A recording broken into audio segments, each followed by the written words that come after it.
My dear students, मैं doctor दीपक सालवी,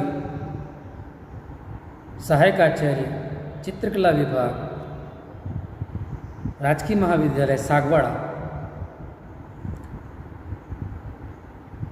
अपने इस भारतीय कला की यात्रा में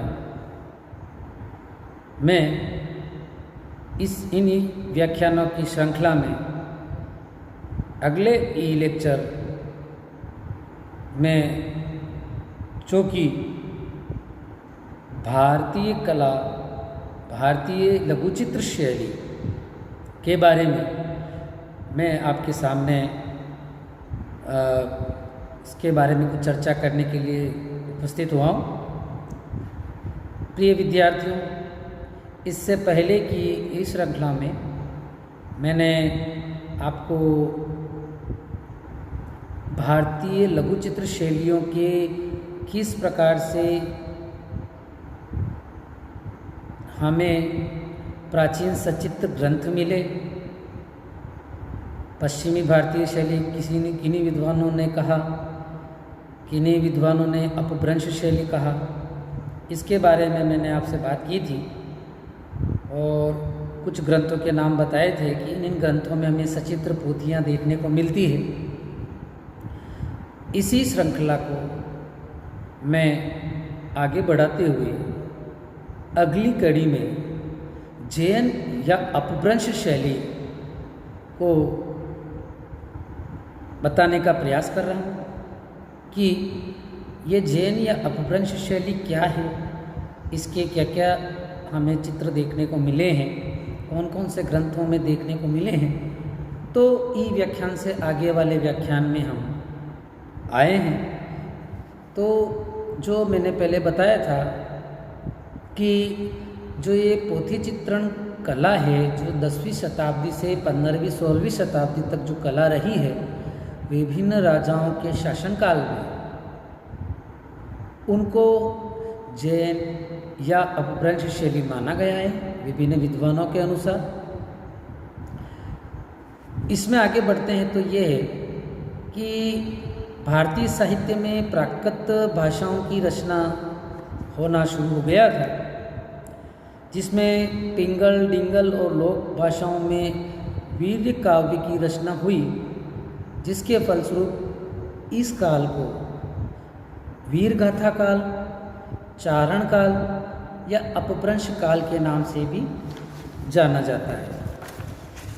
इसमें दिखाने का सबसे महत्वपूर्ण हमारे पास ये है कि अपभ्रंश शैली के चित्र किन किन पर बने, किन किन को लेकर अपभ्रंश शैली, किन आधारों को लेकर अपभ्रंश शैली बनी है। तो अपभ्रंश शैली ग्रामीण शैली, जैन शैली या गुजरात शैली, पश्चिमी भारतीय शैली, इन तीनों के जो रूप हैं वो हमें 3 आधारों पर देखने को मिलते हैं, जिसमें है ताड़पत्र पर बने पोथी चित्र, दूसरा है कागज पर बने पोथी चित्र या फूटकर चित्र जिसको बोलते हैं वो है, नेक्स्ट है कपड़े पर बने पटचित्र जिसको चित्रित पट या चित्रपट भी कहते हैं। प्रिय विद्यार्थियों, इसके अंतर्गत अपभ्रंश और जैन शैलियों के सार्थक नामकरण में 1451 में वसंत विलास, गीत गोविंद, बाल गोपाल स्तुति, रति रहस्य आदि पोथियों में प्राप्त होते हैं। 7वीं सदी से ही गुजरात, मारवाड़ में इस शैली के चित्रों का निर्माण होने लग गया था और अपभ्रंश शैली का जन्म भी यही माना जाता है। सर्वप्रथम अहमदाबाद के श्री साराभाई माणिकलाल ने चित्रकल्पद्रुम या कल्पसूत्र नामक एक महत्वपूर्ण ग्रंथ प्रकाशित किया, जिसमें अपभ्रंश शैली के सादे व रंगीन सैकड़ों चित्र प्राप्त हुए हैं। इस शैली के कागज पर निर्मित ग्रंथ चित्र और स्फुट चित्र भी बड़ी संख्या में हमें देखने को मिलते हैं, जिसमें कल्पसूत्र की 2 प्रतियां हैं जिसमें एक तो रॉयल एशियाटिक सोसाइटी मुंबई में और दूसरी प्रति जो है लिमड़ी के सेठ आनंद जी कल्याण जी के पास है। इनका जो लिपि काल है वो सन 1415 ईस्वी है। कल्पसूत्र की तीसरी जो अन्य प्रति है वो जौनपुर की है, जो सोने के अक्षरों से लिखी गई है और इस समय बड़ौदा के नरसिंह जी की पोल के ज्ञान मंदिर में सुरक्षित है। यह उत्तम कृति सन 1467 में जौनपुर के बादशाह हुसैन शाह शर्की के शासनकाल में चित्रित की गई थी। कल्पसूत्र की ही चौथी प्रति हमें अहमदाबाद निवासी मुनि दया विजय जी से के संग्रह में संग्रहित है। यह जो है इसकी जो प्रति है वो 15वीं शती के उत्तरार्ध मतलब 15वीं शती के उत्तरार्ध अंत में यह तैयार की गई थी, जैसा कि हम चित्रों में देख रहे हैं। इसमें अपभ्रंश शैली के उत्कृष्ट चित्रों का संग्रह है। इसी प्रकार बोस्टन संग्रहालय में कागज पर लिखी हुई तथा गुजरात के श्री भोगालाल जी के संग्रह में सुरक्षित बाल गोपाल स्तुति और बड़ौदा के प्रोफेसर मंजूलाल मजूमदार के निजी पुस्तकालय से प्राप्त दुर्गा सप्तशती की पोथियाँ उल्लेखनीय हैं। श्वेतांबर जैन धर्म से संबंधित अपभ्रंश शैली के ताड़पत्रीय ग्रंथ चित्रों में अंगसूत्र और निर्युक्तिवृत्ति, कथा सरित सागर, उत्तराधयन सूत्र, कल्पसूत्र, नेमिनाथ चरित, श्रावक प्रतिक्रमण सूत्र चूर्णी, निशित चूर्णी आदि उल्लेखनीय है। इन सचित्र पोथियों का लिपि काल 1100 से 1500 के मध्य माना जाता है। यह पोथियाँ आज भी भारत के बड़ौदा, पाटन, खंभात, अहमदाबाद तथा जैसलमेर के निजी ग्रंथाकारों तथा अमेरिका के बोस्टन संग्रहालय में सुरक्षित है। लाहौर, बंगाल और उड़ीसा में भी इस शैली के चित्र हमें उपलब्ध होते हैं। इसके अतिरिक्त वेरूल के भित्ति चित्र, बहुत महत्वपूर्ण बात है, इसके अतिरिक्त हमें वेरूल के भित्ति चित्र को अपभ्रंश शैली का उदाहरण माना जा सकता है। जोधपुर के ज्ञान भंडार से प्राप्त देवब्रह्म सूरी कृत पांडवचरित नामक महाकाव्य, जो लगभग 15वीं सदी में लिखा गया था, के आदि तथा अंत के पन्नों में 4 चित्रों को भी अपभ्रंश शैली का माना जा सकता है। इसी में आगे बढ़ते हैं। 15वीं सदी में लगभग गुजरात तथा मेवाड़ में जिस राजपूत शैली का उदय हुआ था और जिसके फलस्वरूप भारतीय चित्रकला की प्रसुप्त चेतना जागृत हुई, वह अपभ्रंश शैली का ही नवीन संस्करण है। भाव विधान तथा आलेखन की दृष्टि से राजपूत शैली यद्यपि अपने अपूर्व नए परिवेश को लेकर आई थी, किंतु विषय वस्तु के लिए उसने अपभ्रंश शैली का ही सहारा लिया। श्रृंगार, रागमाला, ऋतु और कृष्ण लीला संबंधी चित्र जो राजपूत कलाकारों ने चित्रित किए, उनकी विशेष सामग्री अपभ्रंश शैली से ही उपजी है। ये तो हमारी अपभ्रंश शैली की प्रारंभिक पृष्ठभूमि के बारे में बात की। अब हम कि किस प्रकार के चित्र चित्रित हुए, किस प्रकार के चित्रों का निर्माण हुआ, कौन से चित्र कहाँ संग्रहित हैं और किस क्षेत्र में कौन से चित्र बने, ये हमने जानकारी अभी तक इस ई व्याख्यान में प्राप्त की। अब हम एक महत्वपूर्ण बिंदु, जो जैन चित्र शैली जिसको बोलते हैं अपभ्रंश शैली, उनकी विशेषताओं पर डालते हैं, जो कि अक्सर हमारे परीक्षा में पूछा जा सकता है या पूछा जाता है। इसमें इन विशेषताओं में पहली विशेषता है अपभ्रंश शैली के चित्रों में मानवाकृतियों के चेहरे सवा चश्म, जैसा कि पहले मैंने बताया था आपको, और एक ही ढंग के बने हैं। इनमें नम्मी नाक, नुकीली और पतले गाल की सीमा रेखा से आगे निकली हुई बनाई है। आंखें भी कुछ नुकीली है और पतले गाल की सीमा रेखा से आगे निकली हुई है। आंखें भी कुछ नुकीली है।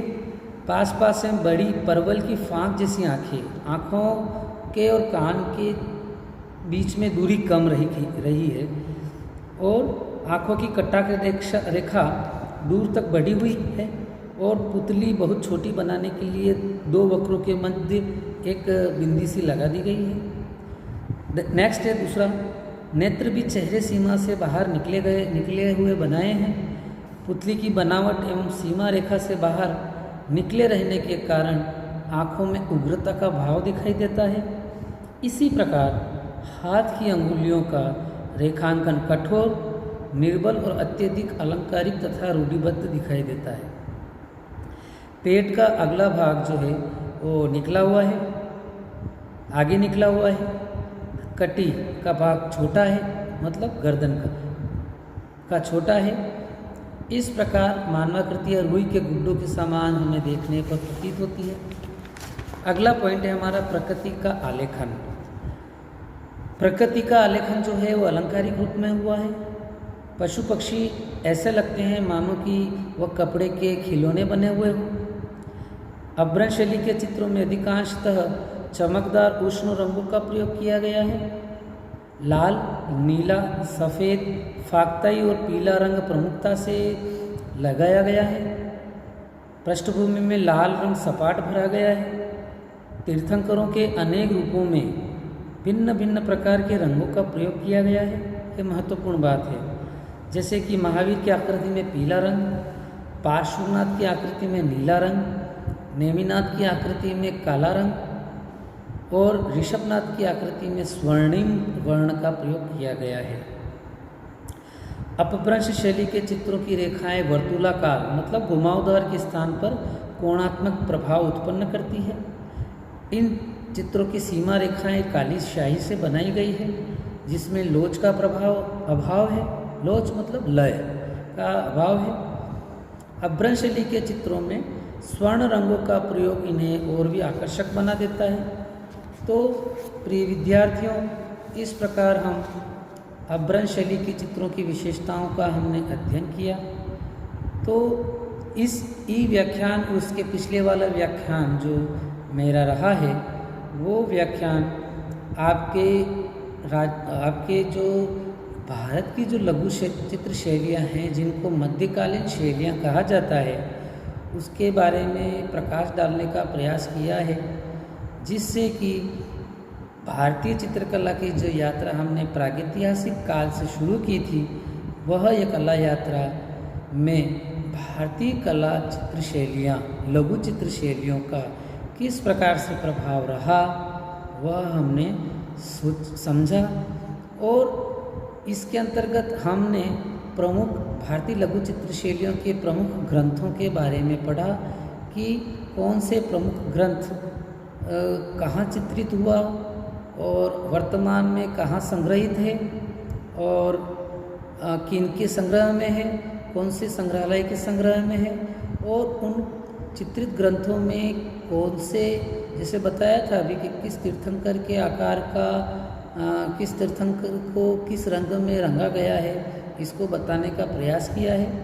और यह आगे की जो हमारी कला यात्रा रहेगी, वो राजस्थानी चित्रशैली जो हमारा पाठ्यक्रम का एक भाग है, उसको हम पढ़ेंगे कि इस अपभ्रंश या जैन शैली का किस प्रकार से उज्ज्वला स्वरूप हमें राजस्थानी चित्र शैलियों में, विभिन्न प्रकार की चित्र शैलियों में देखने को मिलता है कि राजस्थानी चित्र शैली किस आधार को लेकर आगे बढ़ी, कला के किन तत्वों को लेकर, किन प्राचीन शैलियों के कला तत्वों को लेकर उन्होंने आत्मसात किया और किस प्रकार विश्व की सर्वोच्च शैलियों में अपने आप को राजस्थानी शैली ने स्थापित किया। तो ये बहुत ही अब धीरे धीरे ये जो ई व्याख्यान हैं आपके, तो ये बहुत ही रोचक होते जाते हैं। ये यात्रा बहुत निरंतर अच्छी गति से आगे बढ़ती हुई नज़र आती है। तो प्रिय विद्यार्थियों, मेरा आपसे ये कहना है कि इन व्याख्यानों को आप निरंतर पढ़ें, सुने, समझें। मेरे PDF नोट्स जो मैंने आपको दिए हैं वो पढ़ें उनमें। यदि उनमें आपको कोई किसी प्रकार की दिक्कत आती है तो निश्चित रूप से आप मुझे संपर्क करें। और YouTube पे जो मैं वीडियो आपको डालता हूँ निश्चित रूप से आप इनको देखें। और मुझे अच्छा लगता है कि आप इन YouTube चैनल्स के ऊपर कमेंट भी करते हैं। Very good, thank you.